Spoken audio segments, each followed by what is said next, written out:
The scene here is actually quite touching. To be honest, in a sense, it's one of the most touching if one imagines what's going on. The Lord is calling to his side a little child, and one can imagine that the child is being brought right next to the Sacred Heart, and the Lord is placing his hand upon that child, and with a smile is saying that this is the one that they should imitate.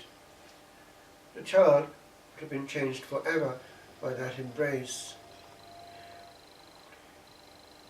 Children, when not contaminated, but that is the issue, when not contaminated, are still something of what they were when they came from the hands of the Creator. The soul has come from the bosom of the Blessed Trinity. The moment of its creation is of cosmic importance because it will never cease to be, forever. And we know that at the moment of creating a new soul, the Blessed Trinity beams forever its image into that virgin soul. And the soul knows it, because it has, for a fraction of a second, as it were, seen God from whence it came. So it goes on its way, and the child is coming from there.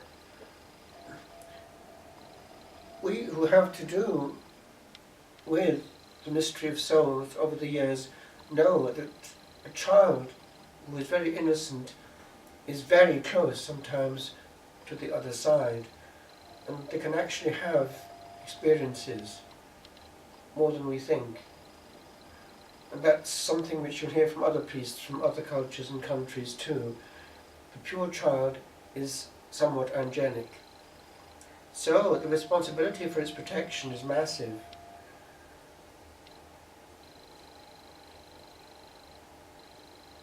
The other day I was touched by something that was so spontaneous that it was very moving.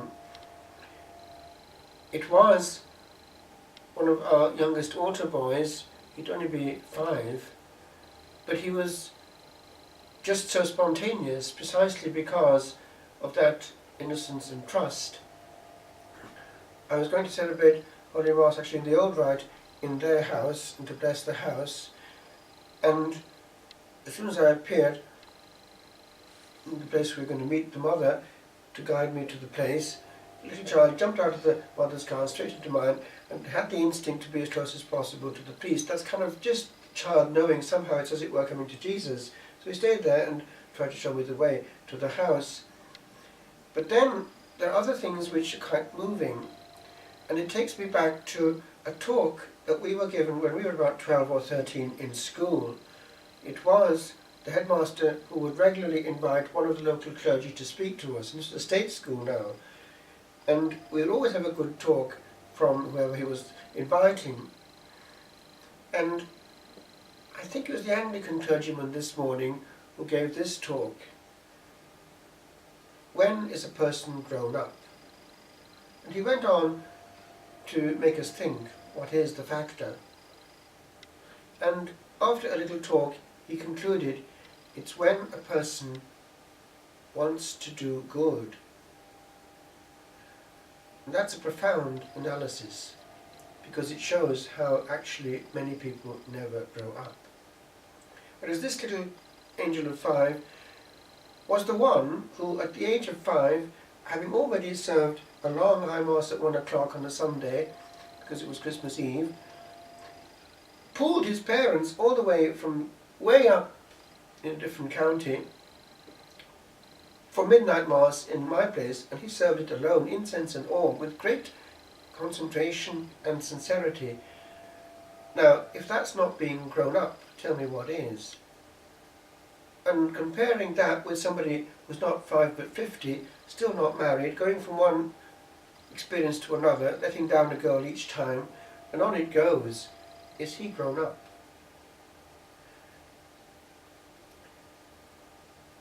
With regard to St. John Bosco, all these things he would have known in a supreme manner. And he had also mystic gifts. And one of the things he came out with in his teaching was this. He, and he knew what he was talking about, he could see things, maintained that 1 in 3, or at least of the ones that he had to do with, but I think he meant it on a more general level, were called. He meant by that to the priesthood. But it was rather like nature, it seems. Nature is very generous. Seeds are thrown all around all the time, and only some take. But the offer is there, massively. And also we see how actually in different cultures and different situations all around the world, certain things lead to certain things. Very good care of the souls of the young with faith-filled messages, protection, and a good ambit around leads spontaneously precisely to that as well. As in the case of that little child, they somehow huddle around Jesus, and when you get little boys serving at the altar from an early age, it's easy for Jesus to call them if nothing else is calling them across. And so that's the experience of the centuries and the experience of our Holy Mother the Church, which has actually warned that it's not always wise to forget that that's its experience, that the Lord has normally over the centuries found there massively the future priests, and therefore there's a reason as well for having boys at the altar. With regard to St. John Bosco, I mentioned that he had gifts. He had visions, he had dreams, he had also miraculous powers. And he one time saw something which frightened him to his foundations. He saw a large number of his own boys going into perdition. He couldn't understand because these were the ones that he was working on. But he was given to understand 3 things. This was what was going to happen if they carried on with 3 things. Bad books, bad habits, bad company. Now, that's not so different from our day. It's just that we have to translate it. The bad company now can be virtual, exposure to messages, images, conditioning, which is heavily laden with negative messages from down under. Company is the big one, often peer pressure. It's a difficult one for parents, because after a certain age, the peer pressure takes over and outweighs the influence of the parents. And books now are not necessarily in hardback copies, but virtual, televised messages, but now other stuff as well. And once it's in there, it wreaks havoc. With regard to John Bosco, he proposed therefore that they should have their joy there where they were at. He was able to perform tricks, which are actually magicians' tricks. He learned very well how to entertain. That's the good magician, not the one that we know about now, but the way that actually he was able to get through to them by making life interesting for them. He would have ways and means of giving them the balance. He knew how life in the slums in Turin was not helpful for their souls. His ministry essentially was to the poor, the underprivileged. So what did he do for them? He gained their confidence precisely because he could do that kind of thing, magician's tricks. And then he would organize what he knew to be beneficial for their soul, mind and body.